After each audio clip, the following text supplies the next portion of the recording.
Hello, welcome back to another edition of your Wrestling Highlights of the Week, presented by My Two Cents Podcast, hosted by G2. I am G2.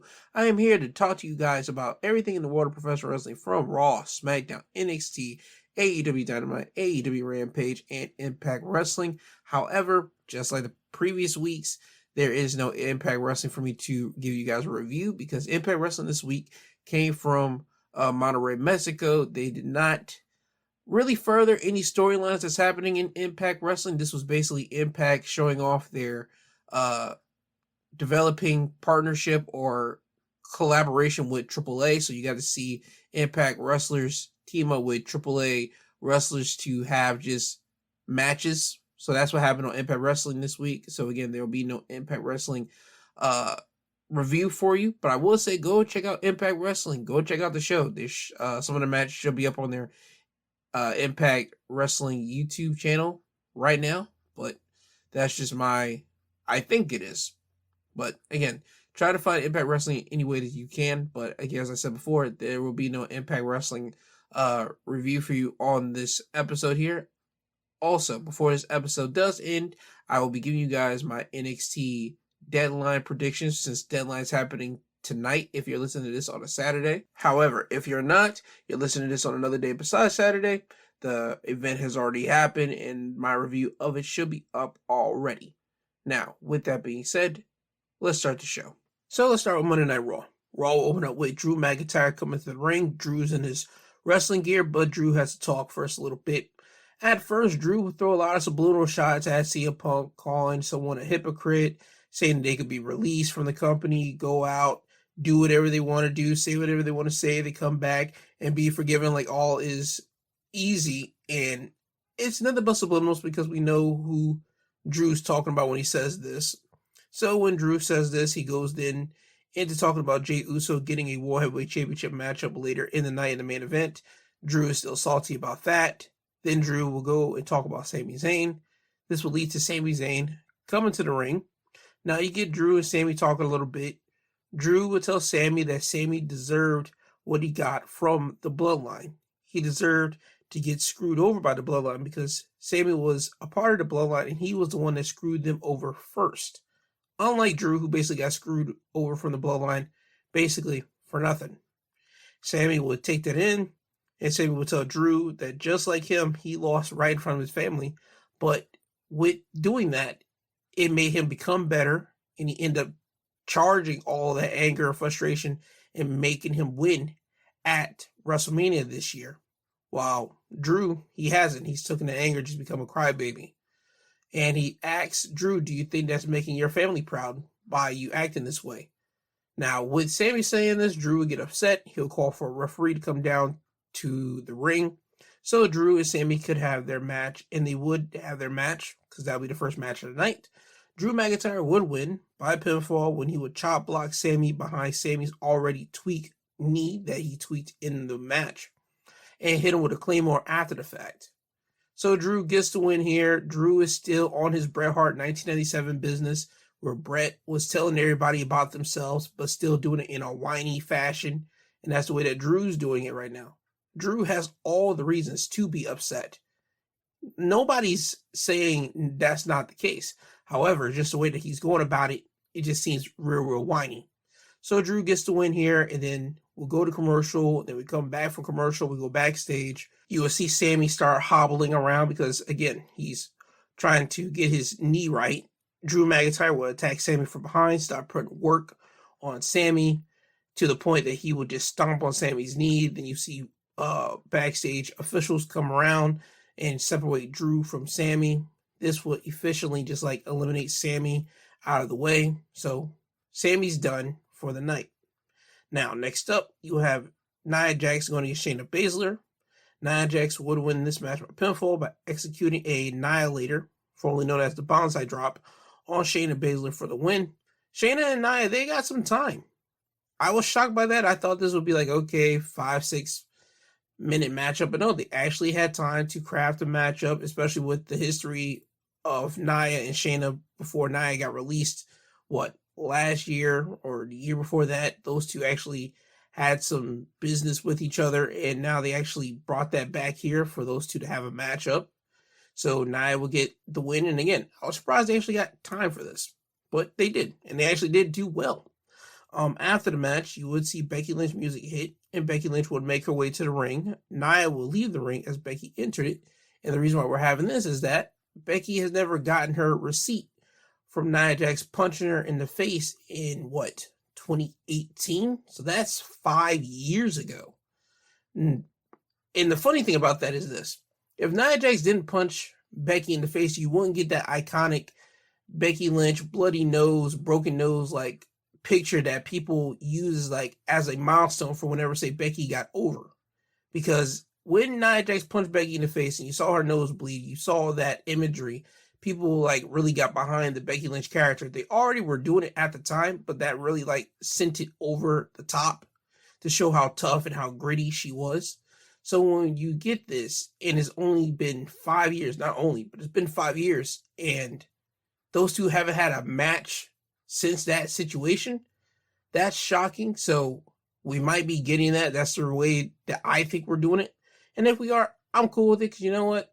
Let's see what they can do. Let's see if Becky can give the rub to Nia the same way that Nia gave the rub to Becky, but by accident in 2018. Now, next up, we'll go to another matchup. It's 2 out of 3 falls tag team match. DIY going against Imperium's Giovanni Vinci and Ludwig Kaiser. Imperium will get the first fall by pinfall when Kaiser would roll up Johnny Gargano and hold on to the tights when DIY looked to hit meat in the middle on Kaiser, but Giovanni will pull Ciampa out of the ring that allowed Kaiser to roll up Johnny for the win. Well, at least for that first fall. DIY will get the second fall by pinfall when Imperium will look to hit their tag finisher on Johnny Gargano, which is a powerbomb European uppercut, but Johnny will counter out of it and roll up Kaiser. And then next thing you know, the third fall, it will be DIY getting the third and final fall, hitting meat in the middle on Kaiser to win the 2 out of 3 falls matchup here. I would say the first and second fall, it was aight, but the third fall, it started going into tag team wrestling. It actually got people up on their feet. DIY started turning it up. Imperium started turning it up. And I feel if they would have just did that throughout the whole match, I think people would have really got into it. But I get it. It's a 2 out of 3 falls match. Everything has to start out slow first, and then you start building it up for the third act for everybody to really be invested into the match. So that's what they were able to do here. DIY got the win, so it seems that they might be the next people in line for the tag team titles after the Creed brothers go against the Judgment Day. That's the way that it seemed by this.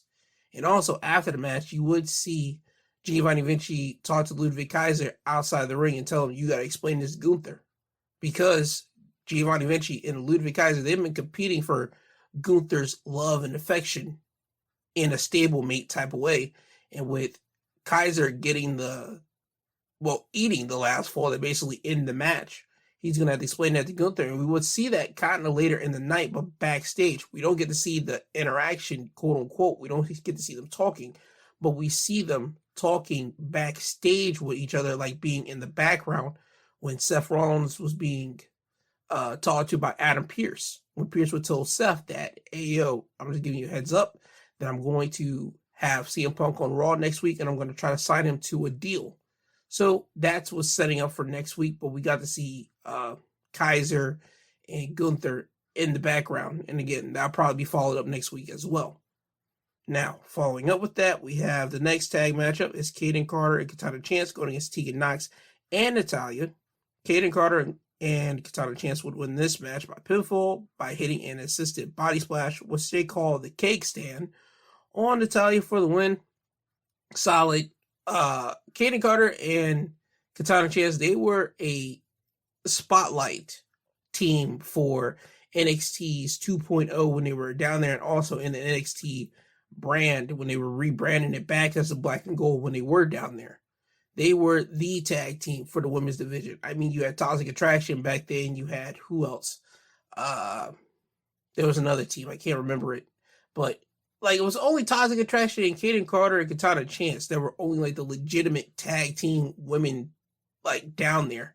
And it took them forever to get the tag team titles. It took them forever to get it. And then when they got them, they actually held it for a decent amount of time before they actually got drafted up. But I think they lost the title to, nope, they lost it to Fallon and Kiana James earlier this year.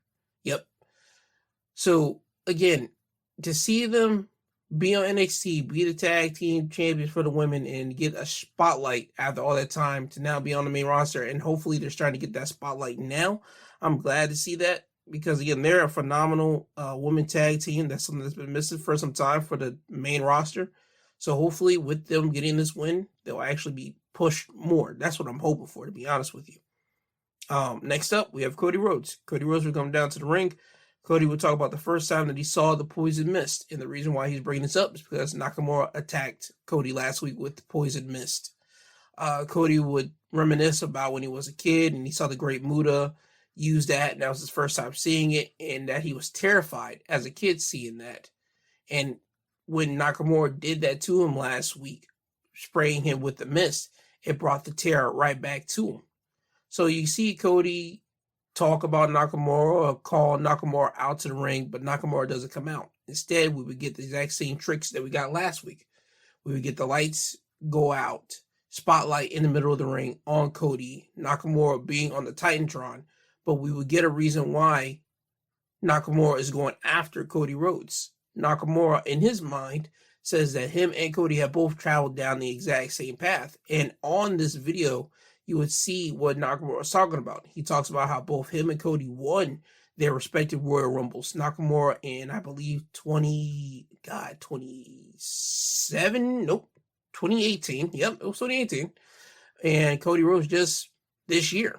And how both of the guys went to their respective manias and they lost the big ones. Nakamura losing to AJ Styles, Cody losing to Roman Reigns, and how both of them have been trying to climb back up the mountain, and how Nakamura himself has a story that needs to be finished. So that's the reason why Nakamura is going after Cody. He wants to finish his quote-unquote story. And if he takes out Cody, that leads him down the path to hopefully be more than likely taken more serious, one, and two, hopefully finish the story.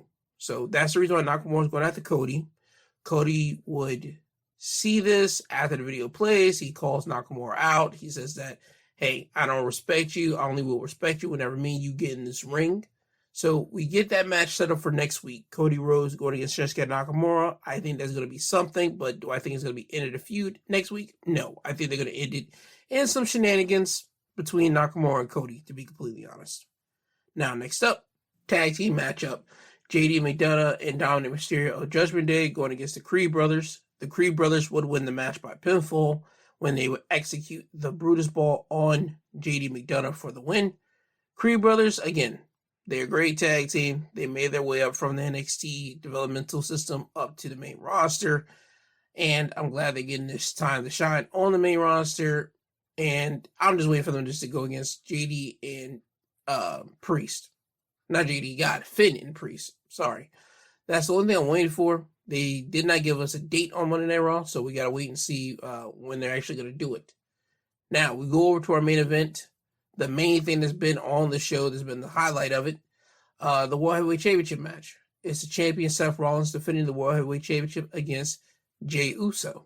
And Seth Rollins would retain his World Heavyweight Championship by pinfall when Jey will go too much to the wells and go to deliver another spear onto Seth after he's done it plethora amount of times.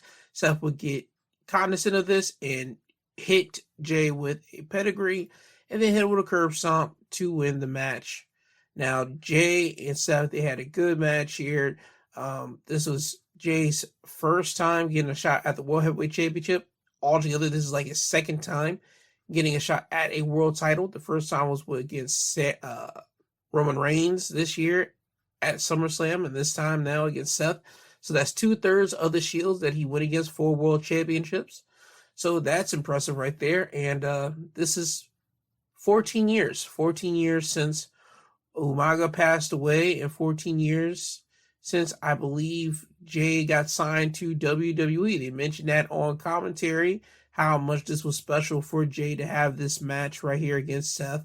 And Jey put it all out there on the line. He hit like a couple spears on Seth. He hits the Umaga hip thrust. He hits the body splash. I mean, he was hitting all the Samoan traditional moves here. And again, this just shows how much that Jay was pulling out of the bag to try to beat Seth here. But in the end, Seth was just able to, I'll say, crawl out of a win, because hitting a pedigree out of a spear and then a curb stomp, that shouldn't have put Jay away, but I get it. Jay is still known as technically a tag team wrestler guy. This is just a breakout moment for him to be a singles guy for these past, months. So he's not at the level of quote unquote singles competitor, main eventer like that. So I understand why he lost to a simple thing like that. But give Jay more time, I guarantee you they would have had him kick out of that if he was more seasoned as a singles competitor. But other than that, Jay had a great match with Seth Rollins to end Monday Night Raw. Now, after that, Drew McIntyre, he would Claymore kick Jay when Jay's outside of the ring next to the commentary table. Seth would see Drew do this. Seth would try to hit Drew with a suicide dive, but Drew would catch him, hit him with a belly-to-belly suplex outside the ring. Drew would then look at the commentary table, clear it off, and then smash Jay through it with a Falcon's Arrow, and that's how Raw will end. Drew, as I said before, is whiny. He has not forgiven what Jay has done. And again, it's understandable why he hasn't forgiven him, but he's just now moving more whiny. Drew is more within his rights to attack Jay for as long as he wants. But the more you constantly just make of it, it's just more that Drew's just going to constantly be looked as a whiny, person. So again, we're just in that phase right now with Drew and Jay, and hopefully somewhere down the line we get to the end of this. I mean, it's cool for right now, and I get how they're doing it, but I'm like, all right, let's add more into it. Now, this thing that they added more into this, I forgot to mention this, is that Drew is seen to be looked at as being protected by the Judgment Day, at least by Rhea, because during this night on Monday Night Raw, there was a segment backstage where Priest was getting upset how Drew is acting all like he can't be touched by the Judgment Day, and he says, man, I would, if I could just get my hands on him. And Dom would tell Priest that, Rhea told us not to touch Drew, nobody could touch him. And Priest, he's not liking it. So I like that we're adding that little thing into it. Hopefully we go more into that, and then we can get to the dysfunction of Judgment Day, with Priest probably being kicked out and Drew probably taking the spot of Priest, maybe. But if we don't get to that, we just constantly get at Drew going after Jay and with the bickering and complaining, it's going to run old really quick. So I can't wait to see how they're going to do this, but we'll wait and see. Now, with that being said, that was your Raw Wrestling Highlights of the week. Now we move straight to NXT. NXT would open up with the Last Chance Iron Survival Fatal 4-Way match for the women's side of the Iron Survival matchup.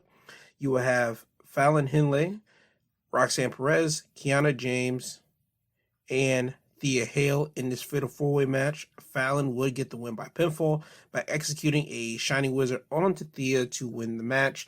Now, the big thing to come out of this is that not only Fallon is now entered into the Iron Survivor women's portion of the match, but at Deadlock, you will be getting a steel cage match between Kiana James and Roxanne Perez, because those two were just going at it a lot with each other towards in this matchup, especially towards the end, because they'll be fighting above the commentators' table. They'll be fighting on the barricade, and they'll just be duking it out with each other. Then they'll just both fall into the commentary table and just make the commentary table just explode. And this would basically eliminate them out of the match, and that's how Fallon would get the win over Thea Hale. So we get a steel cage match for Deadlock. Well, not Deadlock, Deadline, with Kiana and Roxanne, and now Fallon has now been entered into the Women's Iron Survivor matchup. So you have Fallon, Blair Davenport, Lash Legend, Tiffany Stratton, and Kalani Jordan to round off this Women's Iron Survivors matchup here. Now, next up, we will have Wes Lee come down to the ring. Wes is on one black crutch, and Wes is out here to let everyone know that he will be taking some time off because he has to get surgery. He talks about how right now he's in an excruciating amount of pain. He can't barely stand up right now. He's standing up and he's still feeling a lot of pain in his back, in his legs, because he has to get lower back surgery. So Wes is out here. He gives this emotional, teary-eye explanation to the people, but lets them know that he will be back, but he just doesn't know when he will be. So this isn't goodbye. This is just, I'll see you guys down the road.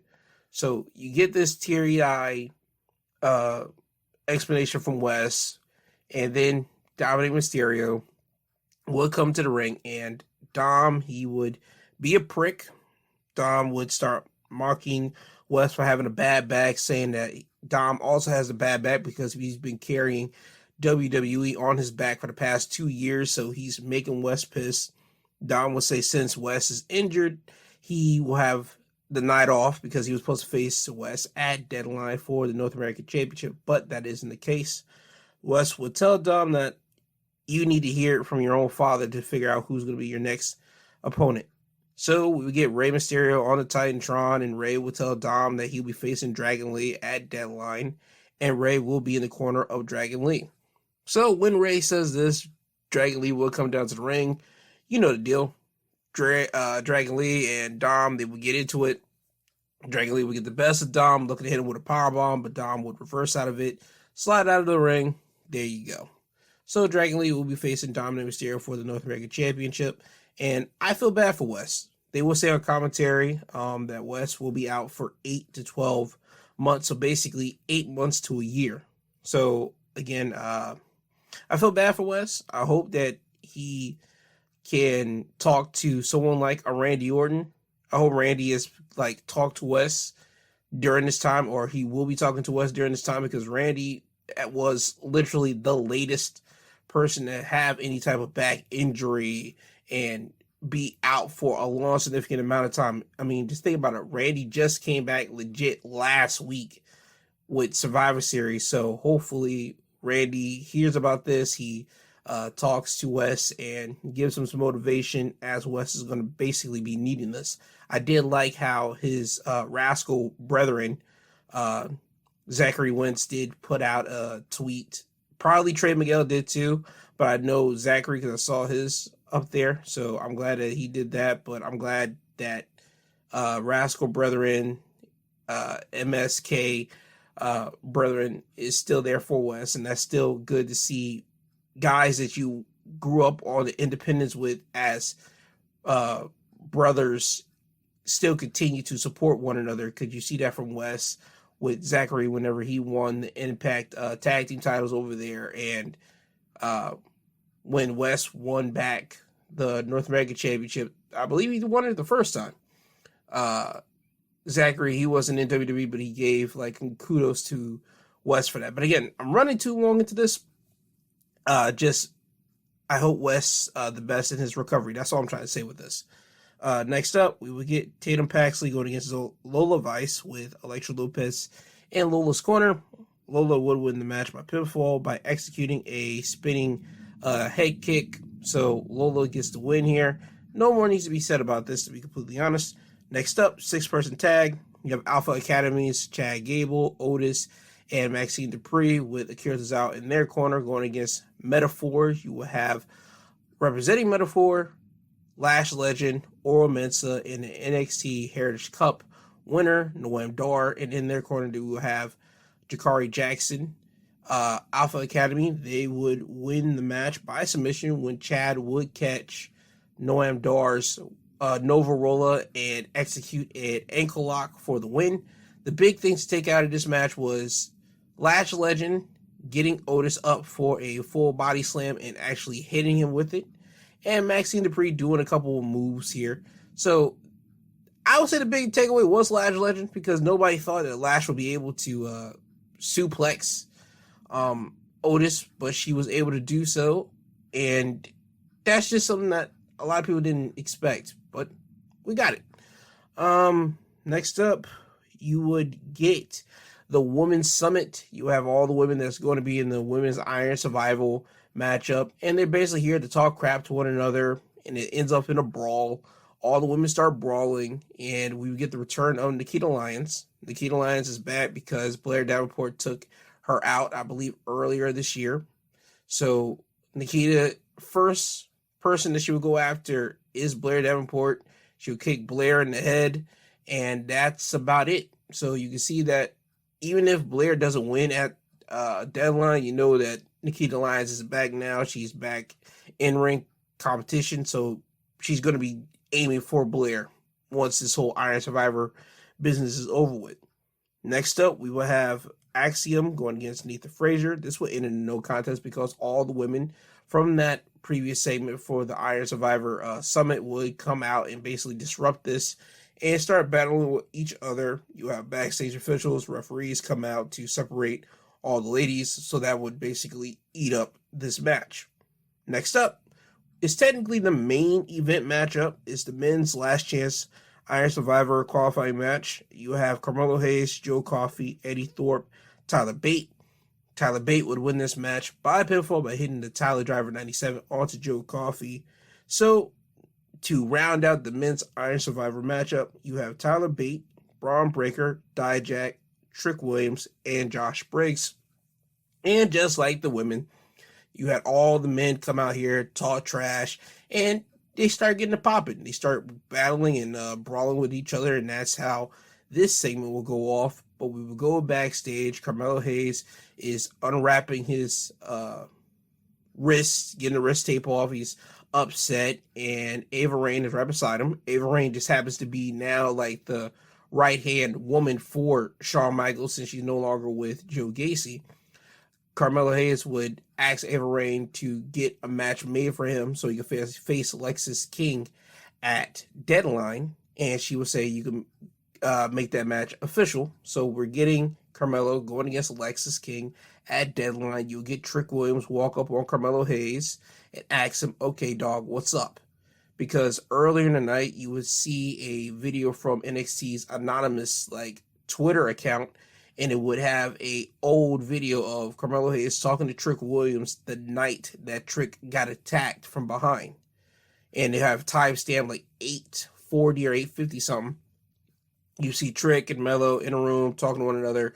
Trick's happy. He leaves the room. You see Carmelo get off his table, pick up his phone, start tapping into his phone, and then just start walking out of the room. So it looks like Carmelo probably did something to Trick, or at least set it up, because again, Trick Williams got attacked later that night. So Trick has been hounding Carmelo from this night here, trying to figure out and get Carmelo to say, yo, dog, have you been working with Lexis King? What's going on? Carmelo wasn't trying to hear Trick before the Fatal 4-Way matchup, but now since it's over with, he tells him, listen, dog, I had nothing to do with it. You know I had nothing to do with it deep down in your heart. You know that. So I'm going to have my actions, my words match my actions. Trick will ask, what do you mean? Carmelo would tell Trick, listen, I got a match with Lexis King at Deadline, and you'll see that I had nothing to do with you getting attacked. I would never team up with him. Trick would say, all right, I'm going to have your action match your words, because you're going to open Deadline, and I'm going to finish Deadline. And you see Melo kind of have a face, because Melo's known as being the main event, the marquee guy out of him and Trick's starting to elevate into the spotlight that has always been reserved to Melo in this whole Melo-Trick relationship. So you can kind of see there's going to be more problems down the line with Trick and Melo. And again, this will probably play into the whole Iron Survivor matchup at Deadline, but I'll get more to that towards the end of the show when I talk about my predictions. Now, to end NXT, we get a face-to-face confrontation with the NXT champion, Ilya Dragunov, and Baron Corbin. Baron Corbin will try his best to have Ilya basically attack him because Baron is talking to Ilya about how Ilya has deserted his family to be here, how the only thing that he has to show anything is the NXT Championship, while Baron, on the other hand, he's been with his family here in Orlando, in Florida, and he wants that NXT Championship not because he needs it, but because he basically wants it. He's been around WWE for 8+ years. He's been on television. He's been around during the whole COVID deal, and it just feels that Baron just wants to have this as a accomplish not. So you see Baron trying to get underneath Ilya's skin. Ilya is starting to really freak out a little bit, and it's starting to work a little bit, but Ilya does not take the bait. Instead, Ilya goes over and just hugs Baron, and he tells him the only way to have a dragon self-destruct is if the dragon does it himself. And then he would back off from Corbin and just start smiling and laughing in Corbin's face. And Corbin sees it, and he's perplexed at this. And that's the end of that, and we would get back to all the men from the Iron Survivor matchup start getting back out here and start brawling once again. They start doing it all over again. There's a table set up in the corner of the ring, and Braun, he would spear both Josh Briggs and Trick Williams right through it. Then you would see Tyler Bate hit Dijak with a rebound clothesline, and Tyler Bate will be the last man standing to end NXT as it goes into Deadline. Now, with that was your NXT wrestling highlights of the week. Now we go over into AEW Dynamite. However, before I get to that, I have to talk about AEW Collision. On Collision, we had, I believe, 3 tournament matches. I know we had Claudio Castagnoli going against Brody King. Brody would win that. Bryan Danielson, he went against Eddie Kingston, and he won that. Oh, yeah, and Andrade, he went against Diego Garcia, and Andrade won that matchup. So overall, there on the blue bracket of the Continental Classic, Brody King is now with 6 points. Claudio Castagnoli still has 3. Eddie Kingston has 0. Bryan Danielson has 3. Andrade has 3. And Diego Garcia has 0 as well. So that is your brackets for the blue side of the Continental Classic. And that's the important parts of what happened on Collision. And I'm just going to move over into Dynamite. Dynamite, we will have the gold brackets for the Continental Classic. We will start off with Jon Moxley going against Rush. Jon Moxley would win this match by submission by locking in a rear naked choke on Rush, and Rush would not submit. However, he would pass out. And once the referee did call for the bell when Rush passed out, give Rush about a good 2 seconds, and he just like popped back up and trying to tell the ref that he didn't tap out. And this is the realism of when you get choked out and you pass out. Because when you get choked out and the first thing that you notice that when you pop back up, you got all your senses, you trying to tell people that you didn't lose or whatever. Like the stuff that you see in MMA, they pulled it off here with Rush, and I like that. And I like how commentary even elaborated for the people that don't watch MMA or don't know about being choked out, the effects of it. So I like that they did that. But Rush and Moxley was your brawler going against brawler matchup. I think everybody knew that going into this matchup. I didn't think they would fight into the crowd, but they did that. And they were real lenient with the 10 count. Usually they'll start counting as you're outside the ring. But it seems with Moxley and Rush, they didn't want to do that because, as I said, they're brawlers and they just allow them the liberty to do this. So, as I said earlier, Moxley still wins this.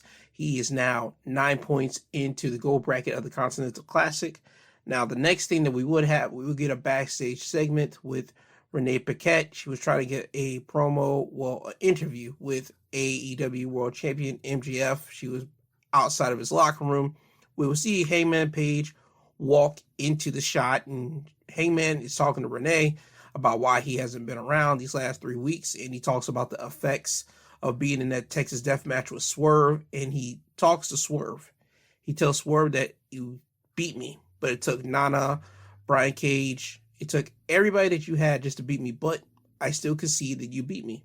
However, I took something from you on that day in that match, and I know what you want. And as long as I'm around, you're not going to get what you want. And Swerve's big thing right now, even though he's in this Continental Classic, he wants to be the first ever AEW World Champion as a black man. So I see Hangman Page going to constantly be a thorn in Swerve's side to go and achieve that goal. So once Hangman says all of this, MJF, being the prick that he is, he will open up the door and he would start mouthing off with Hangman. At first, Hangman isn't trying to deal with MJF, and he would just walk away. MJF would say a little quick a little jab at Hangman, but then now we get back to Hangman walking back into the shot, and now you get this little battle between Hangman and MJF, and it's basically tit for tat. You get Hangman talking crap about MJF. MJF would throw another shot at Hangman, saying that his championship reign was short compared to his championship reign that has been a year long and still counting right now. Hangman will tell MJF, listen, I don't care about all that. Just going to be completely honest with you. I think you're the devil. And then you get Max would say that, well, I think you're the devil. So you get both of these guys kind of pointing fingers at one another saying, who's the devil here? And then you see Samoa Joe coming between the two because it seems that Hangman and MJF about to come to blow. Joe would tell Hangman, nope, I have him. He is my property. I have to keep him safe because Samoa Joe has a match with MJF at World's End. So that's what this whole thing's about. And then you see Samoa Joe turn to MJF and he starts getting at MJF, say, we don't got time to be dealing with him right now.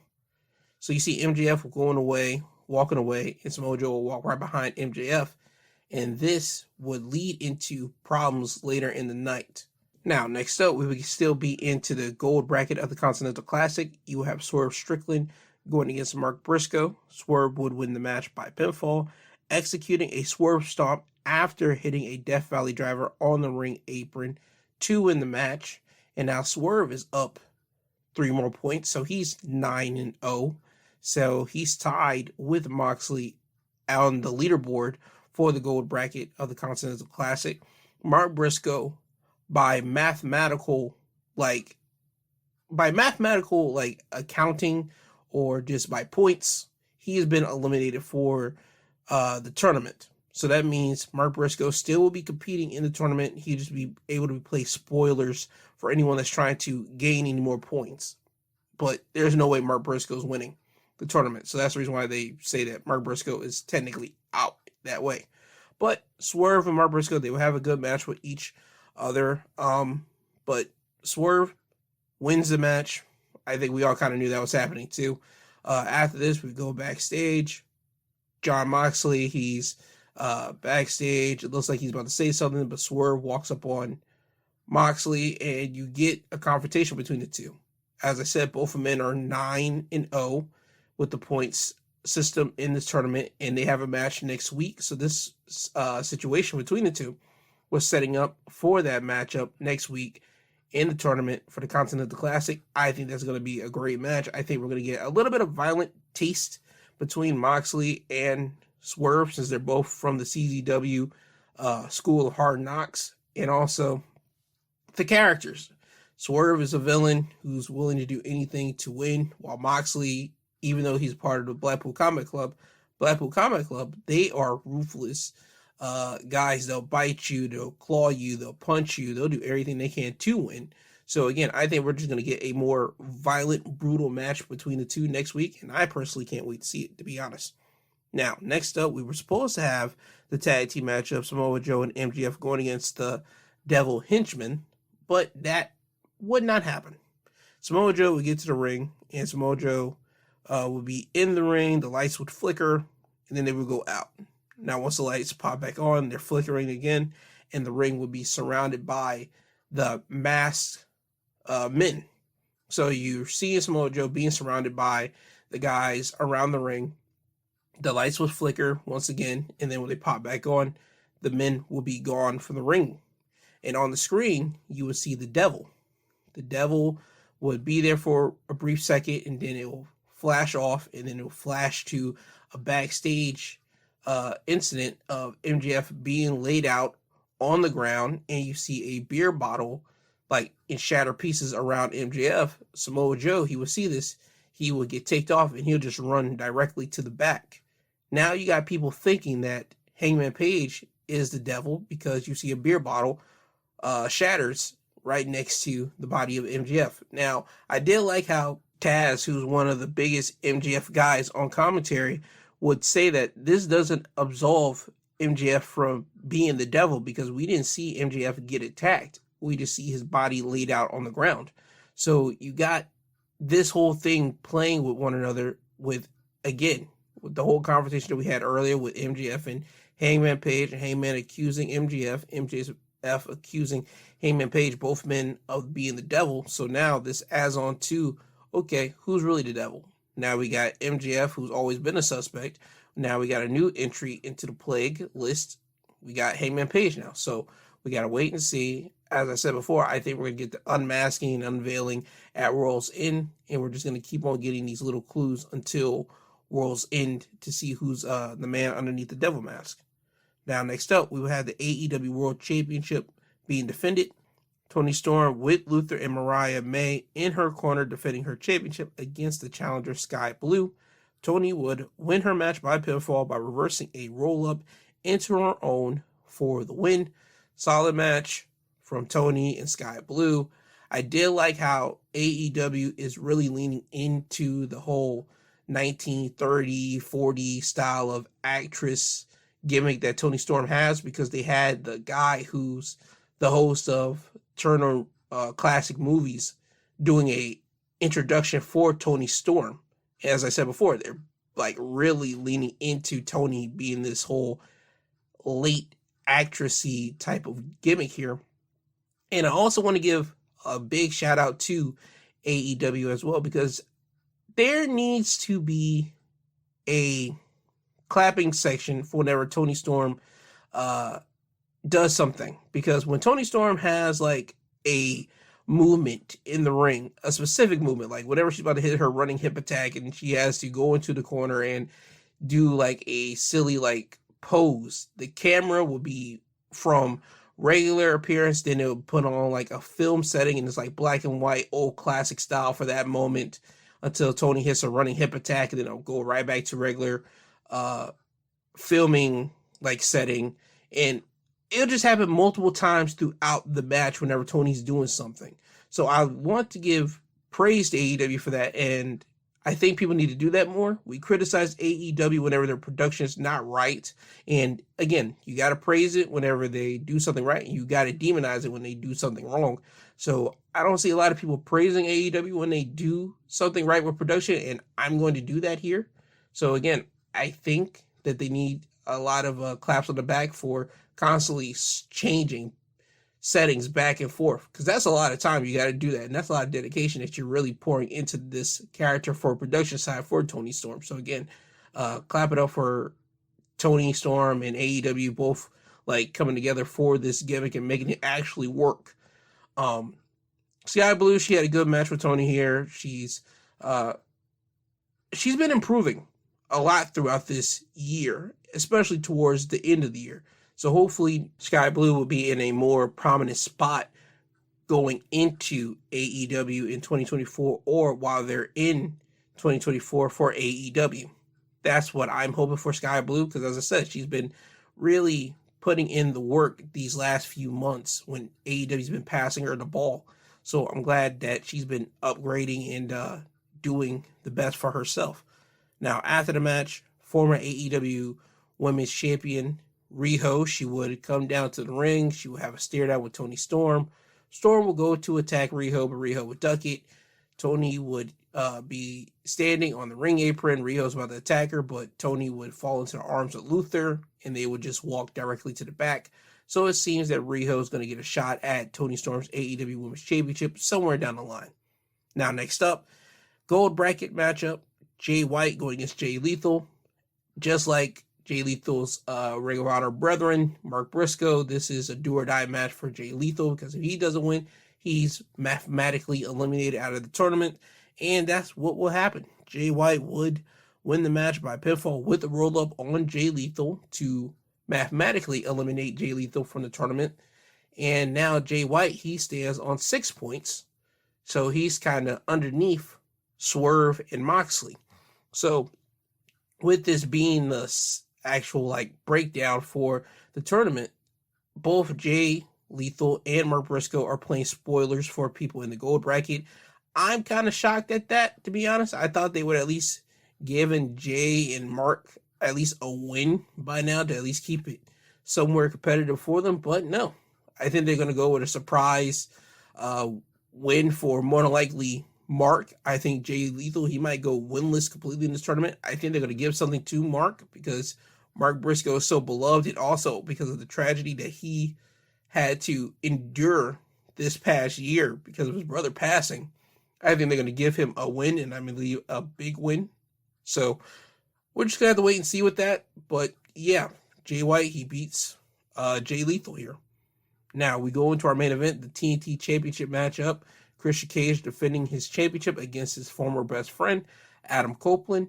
And Christian Cage, he retains his championship by pinfall due to outside interference from Nick Wayne's mother.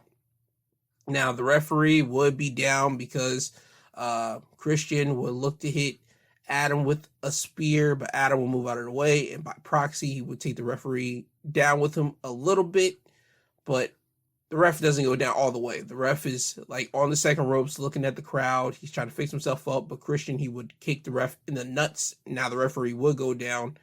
Christian would go outside the ring, grab the TNT title, go inside, back into the ring, look to hit Adam with the TNT championship. Adam would duck it, and now you get both men running towards each other, looking to hit a spear on one another, and they would just collide with each other. Now, as both men are down, Nick Wayne's mother would come down to the ring, and on commentary, you already got the commentators asking, okay, who's she here for? Is she here for Adam, or is she here for Christian? And I already knew where this thing might be going, and I'm like, no, they're not. No, they're not. No, they're not going to do it. And they did it. She would grab the TNT championship. She would wait for Christian to get on his knees and look at her. Adam, he's on his knees, but he's starting to get up. She would look like she's having a hard decision who she's going to hit with the title, but she ends up hitting Adam Copeland with the TNT championship. And on commentary, they give reasoning for why she did it, because Adam Copeland was the guy who hit Nick Wayne with a concerto, even though Nick Wayne was the guy who was going to allow his mom to get hit with a concerto from Luchasaurus. So again, we have that situation here, but a mother's love for her son will make parents do crazy things. So that's the reason why they are giving Nick Wayne's mom this excuse for why she allowed Christian to technically win the TNT championship and gave him help.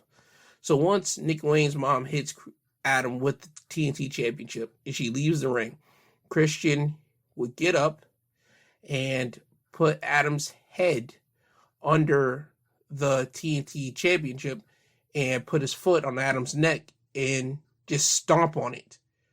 So he would throw the TNT title out of the ring, cover Adam. The referee would count the pinfall, 1, 2, 3. Christian Cage is still your TNT championship, and that's it. So Christian, he retains the championship by interference. Solid match between both best friends here. I mean, there were moments in this match where you had the people really enthralled in this because, again, you're in Canada, you're in Montreal, is two former best friends that everybody knows their history. They're going after each other. And the story of this match, technically, when they went after each other, was going after each other's necks because both of them have neck issues. So you would see both of them just kind of like trade off offenses of going at the neck. And I like that because, again, your best friend knows your weaknesses, and Adam and Christian, they know each other's.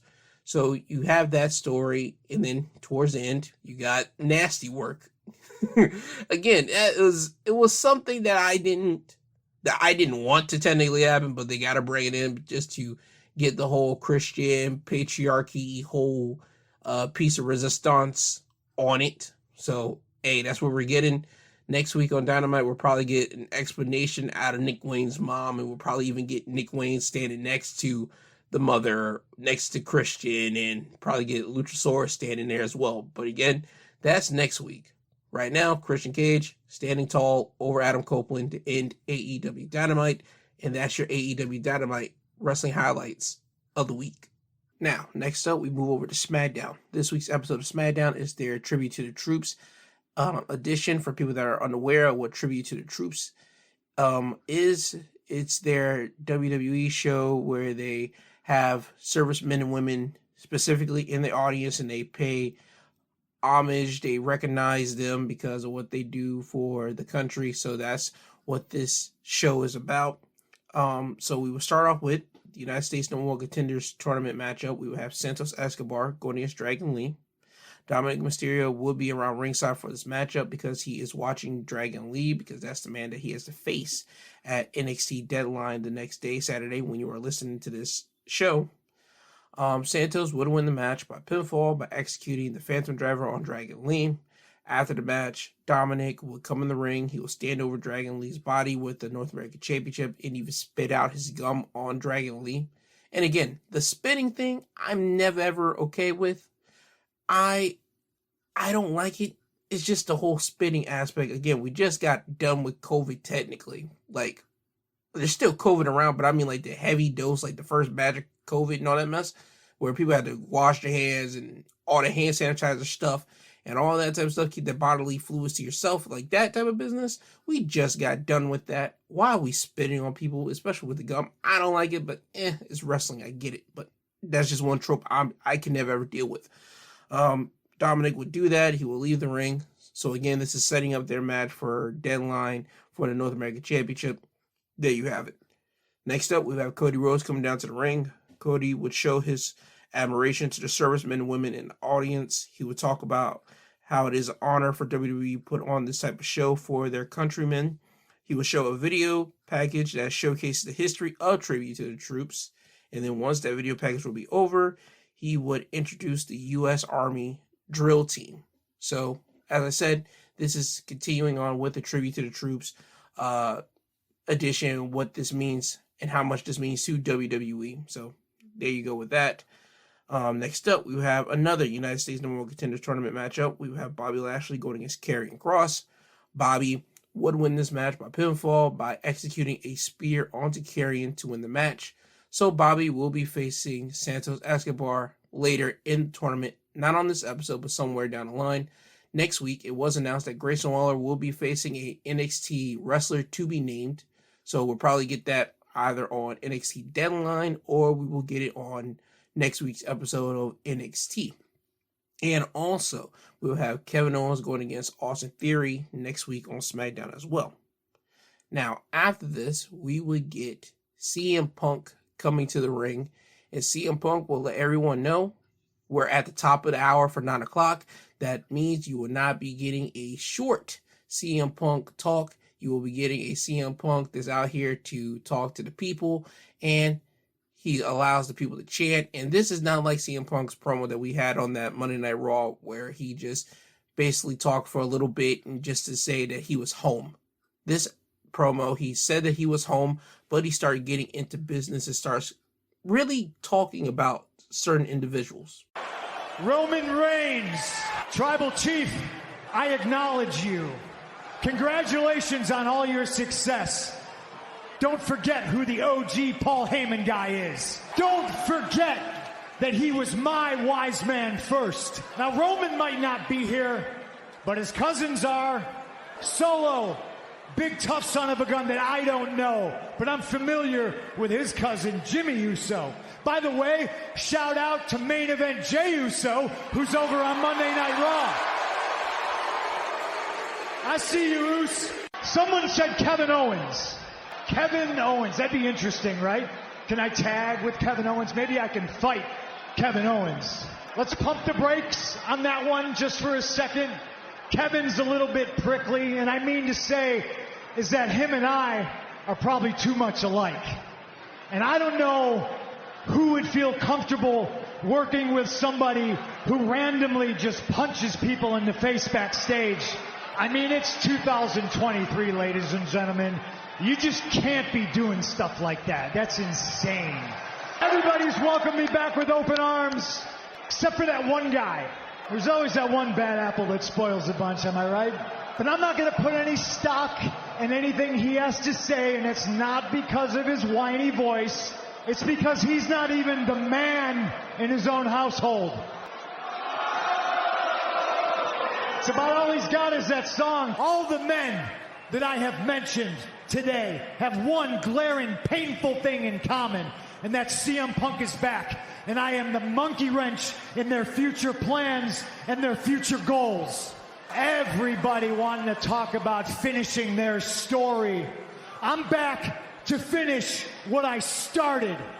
And Monday night, I put pen to paper and begin my journey of finishing my story.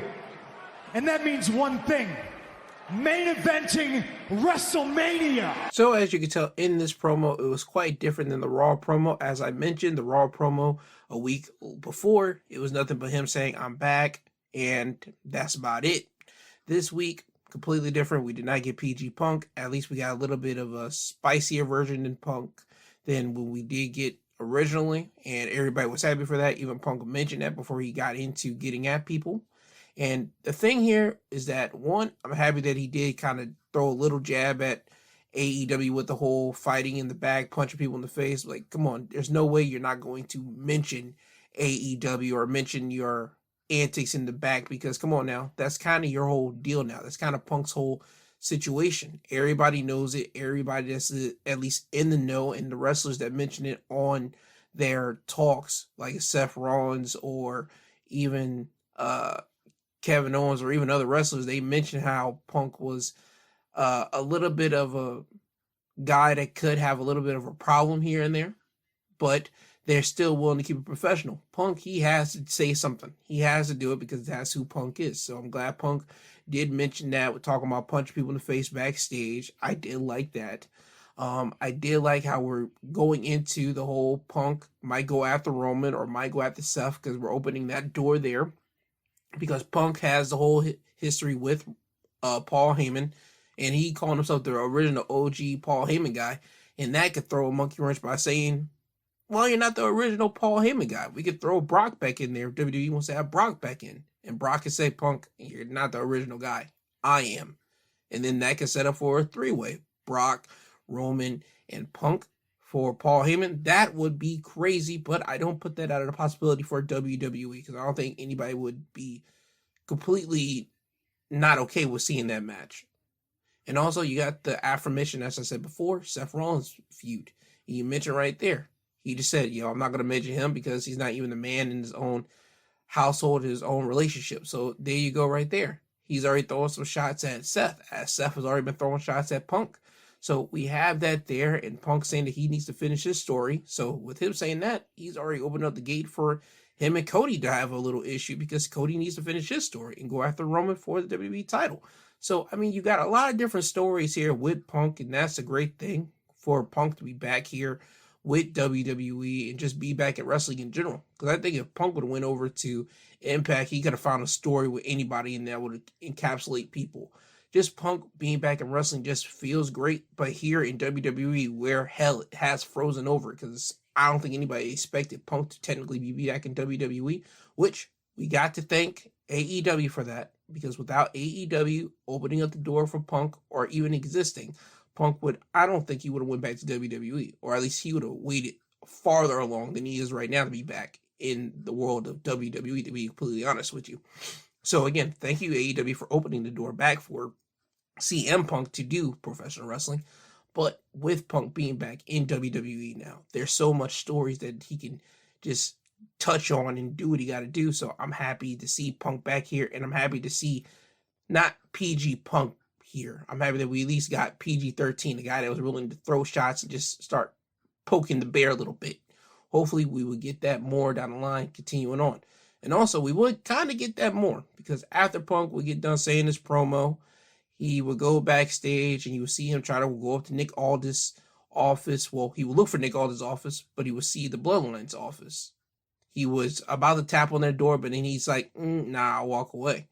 And as he's walking away, he would see Kevin Owens. So you get this moment between Kevin Owens and you see Punk, and Punk asks Kevin, do you know where Nick Aldis' office is?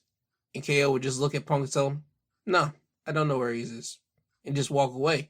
Kevin Owens knows where Nick Aldis' office is, but he just didn't want to help Punk out. So again, you have a story right there with those two going on, especially with Kevin Owens being the Young Bucks like friend. Again, we're not going to touch the whole saying you're the Bucks friend in WWE, but he could say, well, I had problems with your friends somewhere else. And again, they could do it in such a clever way. And Punk and Kevin Owens, they could find ways to be clever with it, so I don't put that past them. So again, that opens the door for that.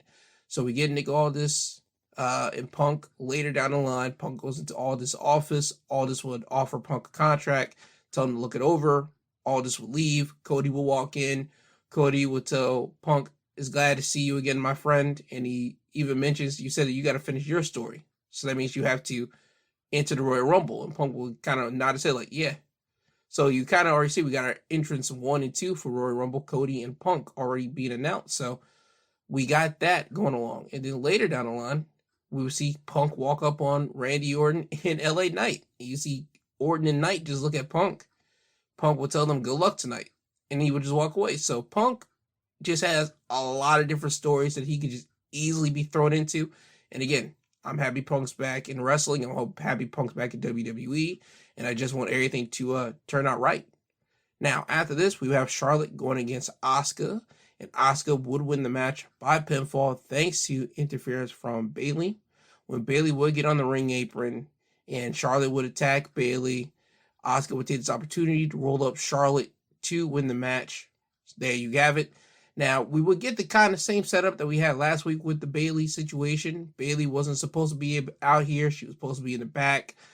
Damage Control was out here with Asuka at first, but you will see Shotzi, you see Bianca come out here, and that's it. Damage Control, Bianca and Shotzi out to the back. Bayley, she would do what she did like she did last week, come out and help out Asuka here, and that's how Asuka got the win. And unlike last week when Io didn't get the win, Asuka did, so maybe this sets Bayley back in good favor with Damage Control. We will have to see next week because you're starting to see the vibe of a real just shift. All 4 ladies, Io, Asuka, Kyrie, and Dakota, just really shifting themselves away from Bayley. And Bayley, she sees it too. So she's trying to stay in the good graces of those 4 ladies. And again, we'll have to wait and see next week to see if she is in their good graces. Now, ultimate main event, tag team matchup, Randy Orton and LA Knight going against Jimmy Uso and Solo Sikoa. Randy Orton and LA Knight would win the match by pinfall, when LA Knight would DDT Solo Sikoa, and this would basically eliminate Solo Sikoa out of the match. LA Knight would go to hit Jimmy Uso with the BFT, but Randy would pull Jimmy over and hit the RKO for the win. So we have that. This whole matchup was LA Knight kind of looking at Randy a little bit because, again, Randy's a snake. He's a viper. You don't really trust Randy like that because you could ultimately get RKO'd off top. So he ends up having no other choice but to trust Randy because he tags him in. Randy does his business. This is a typical Randy situation. I think they're trying to stay and keep Randy safe because Randy was out literally for a year and a half. So with him being back here, I think they're trying to keep him safe, trying to not risk him doing anything stupid until it's time for him to actually do some real dirty business. So with that, Randy getting in here, hitting his power slam, doing his hangman DDT, doing his RKO, doing the Randy Orton tricks and everything else. I think, as I said, they're trying to keep him real tame and real safe until it's time for him to really get into some hard fought matches. So with him getting the win and him pulling the win for his team, you could see something probably coming down the line with himself and Knight, or just Randy just happy to be back. One or the two, it don't matter. Randy's back. That's great. Hopefully he has a nice solid run before he gets that farewell tour. And I see the farewell tour happening probably within another 5 months, because that RKO, he has to constantly do that. He lands on his back. Unless he changes to a different finish, I see him probably just being around with WWE for another 5 years, and he's probably going off to retirement, if I'm going to be completely honest. So everyone, please cherish the time that we see Randy Orton on our television screens, because within the next 5 years, I'm predicting he'll probably be retiring. Now, with that being said, that's your Smackdown wrestling highlights of the week. And now we move over to AEW Rampage. We will open up with the International Championship matchup between Orange Cassidy and Angelico. Orange Cassidy in his corner would have Danhausen, while Angelico will have Serpentico in his corner. Orange Cassidy would retain his championship by pinfall by hitting Angelico with the Orange Punch to win the match. Next matchup, we had Abaddon going against Trish Adora. Abaddon would win the match by pinfall by hitting her version of the Rose Plant on Trish Adora to win the match. And then after the match, you will see Julia Hart pop into the ring. And this is like their second time of doing this with Julia Hart and Abaddon. Abaddon had a beef with some woman on Collision last week. After the match, the lights popped off, popped back on. Julia was in the ring, and she stared at Abaddon. And I think that's what we're leading to, Abaddon and Julia Hart for the TBS Championship. This gives Abaddon more time on TV, so that's great for Abaddon. She's been off television for God knows how long, but she's getting time on TV. And B, this gives Julia Hart more opponents under her belt as TBS champion. And having Julia Hart being on TV and Julia Hart being literally one of the most over members of the House of Black, because if you do a ranking over the people that's over, like the people who actually cheer for, I think you can go by Julia Hart being number 1, Brody King probably being number 2, Malachi being number 3, Buddy being number 4. I think that's how people would rank it, to be completely honest, because you see the fan reaction and how everything goes for each member. Julia's like the top. So with Julia getting more people under her win belt for the TBS Championship, I think it just adds more greatness to the TBS Championship. It also gives Julia more time in the ring, so that's good as well. So Abaddon and Julia Hart, best believe we're getting that match somewhere down the line. Next matchup was a tag team matchup of the Don Callis family, which is represented by Powerhouse Hobbs and Konosuke Takeshita, going against Christopher Daniels and Matt Sydal. Powerhouse Hobbs and Konosuke Takeshita would win the match by pinfall when Powerhouse Hobbs would hit the world's most dangerous slam, or better known as the world's strongest slam, on Christopher Daniels to win the match for his team. Now, we will go over into our main event. It's a part of the Blue League, or better known as the Blue Bracket for the Continental Classic. We will have Bryan Danielson going against Daniel Garcia. Bryan Danielson would win the match by submission by making Daniel Garcia tap out to the label lock. So Bryan Danielson will go with 3 more points in the Blue Bracket for the Continental Classic. So right now in the Blue Bracket, you have Brody King with 6, Bryan Danielson with 6, Claudio with 3, Andrade with 3. Both Eddie Kingston and Daniel Garcia are sitting here with donuts, and Daniel Garcia has been basically eliminated from the Continental Classic because he already lost to Andrade, he's lost to Claudio, and now he's lost to Bryan Danielson. So his thoughts of even winning this thing has kind of been eliminated. So now he could just play spoiler to anybody in the Continental Classic here. Now, the funny thing with this match with Bryan Danielson and Daniel Garcia was that Daniel Garcia, he didn't came out in his usual tights that he wore when he was in the Jericho Appreciation Society. No, he came out in his trunks when he was independent, Red Death, when he came in as a pro wrestler in AEW. So he went back to this when he went in this match with Bryan Danielson, so it was pro wrestler going against pro wrestler. And Daniel Garcia, again, he put up a great match as he has been doing these past couple matches, but he just couldn't get the job done because he did the dancing. And again, Matt Menard, he was on commentary and he was cheering on Daniel Garcia. He was saying, "Oh my God, continue going, don't dance." And then as soon as Daniel Garcia danced, that's when he lost. So that's the story for Daniel Garcia. For him to be taken serious, for him to win matches, it seems he got to stop doing the dancing and just be a strict professional wrestler. So that's the thing with Daniel Garcia. I like what they're doing with him with the Continental Classic, him just being an underdog. And again, he will pick up a win, but he's going to get it in a shocking fashion against someone. I don't know who yet, but he will. But that's that. But that was your AEW Rampage wrestling highlights of the week. And before I get into Deadline, my predictions of who's going to win what matches, I do want to make one thing certain. If you have not seen CM Punk matches, go on to WWE's YouTube page because they are uploading classic CM Punk matches like a mother. Like, they are doing it like it's going out of style. They can't be but so much happy that CM Punk is back with WWE. I mean, dude, I have never seen this much uploading of one particular person, so much so in my time of just seeing a pro wrestling program. I mean, WWE is so happy to have Punk back on board. Like, they avoided saying Punk's name like the plague for the last, almost 10 years?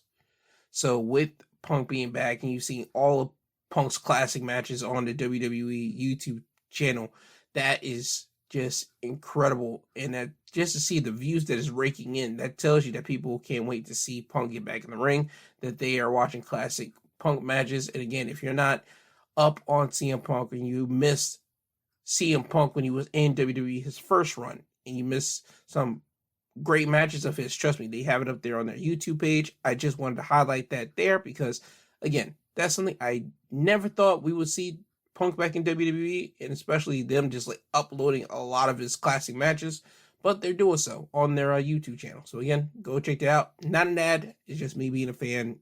That's all it is. Now, going over into my NXT Deadline predictions.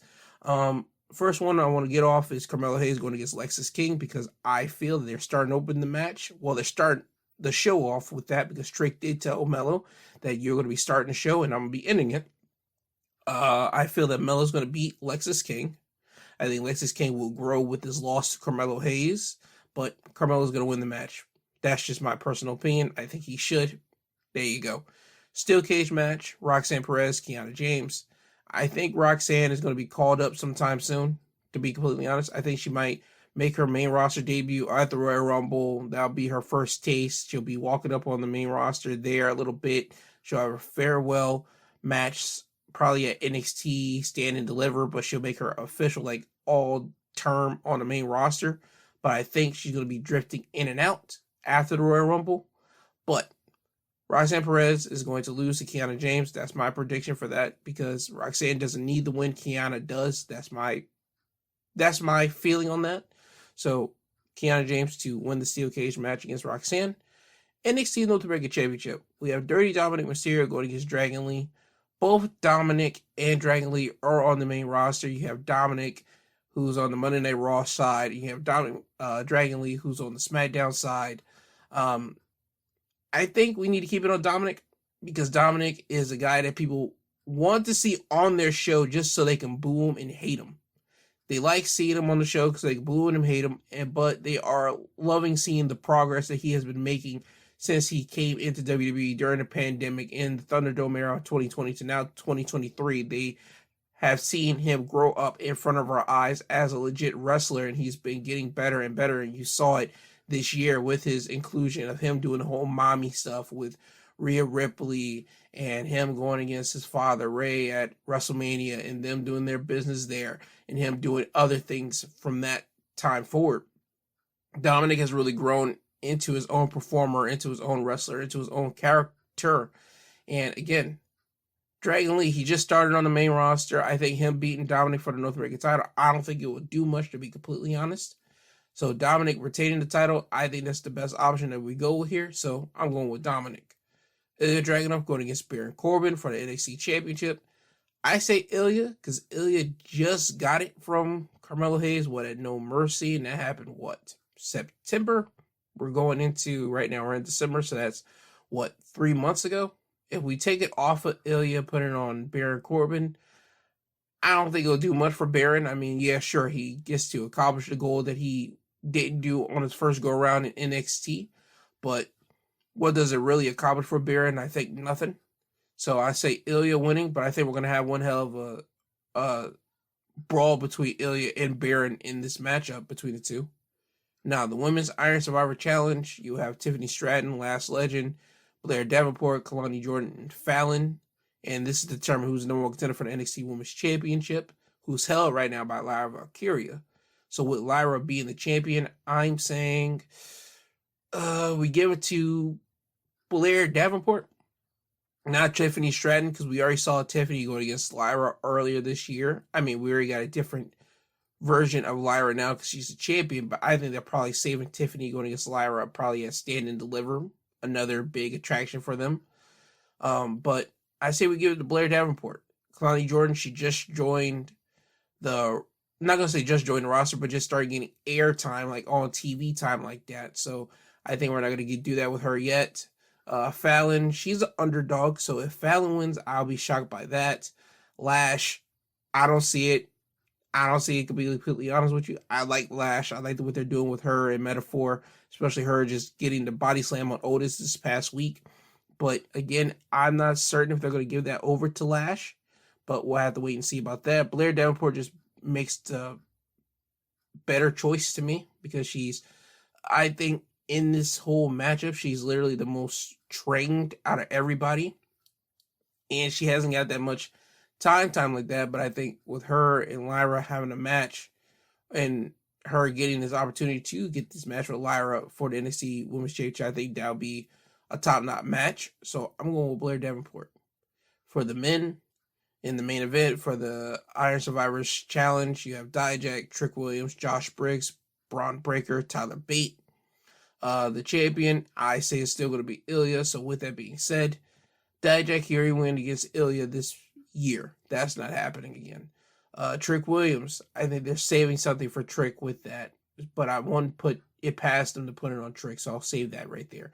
Josh Briggs, he's just like Fallon. He's one of the underdogs in this matchup here. Do I see them going with Josh yet? No, because he's still teaming with Brooks Jensen. So, we'll have to wait and see if they do give it to Josh Briggs. Braun Breaker. Braun, he was the NXT champion this year. He lost it to Mello. He's been on being a badass. Do I think that they're going to have Braun win this? No, I don't think so. I think he's going to put up a dominant effort in this, and a dominant showcase, to be completely honest. But he's another one of those guys I think is going to be called up to the main roster in 2024. So I don't think Braun's going to be here. Tyler Bate, they can give it to him. Because Tyler Bate versus Ilya, again, that's another one of those matches. Both people from the NXT UK brand, English, European wrestlers. Tyler Bate really being the guy that's undersized in this matchup. But him and Dijak and Josh Briggs have the independent background stuff. But Tyler Bate being the only guy in this matchup to have won a championship first before every single one of them here in WWE. That puts Tyler Bate on another level. So for me right now, I'm thinking probably Trick, Tyler Bate, and maybe even Josh. But if I had to put $1 down for a winner here, I'm going with Tyler Bate.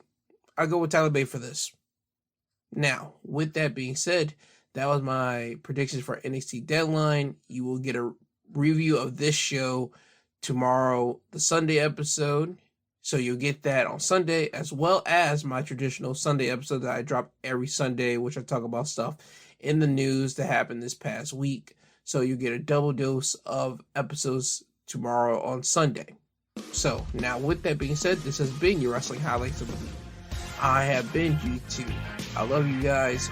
Please stay safe. Hope you guys stay warm. If you're in the Northeast right now, please try to stay as warm as you can, because I know you're supposed to be getting some snow and rain sometime soon.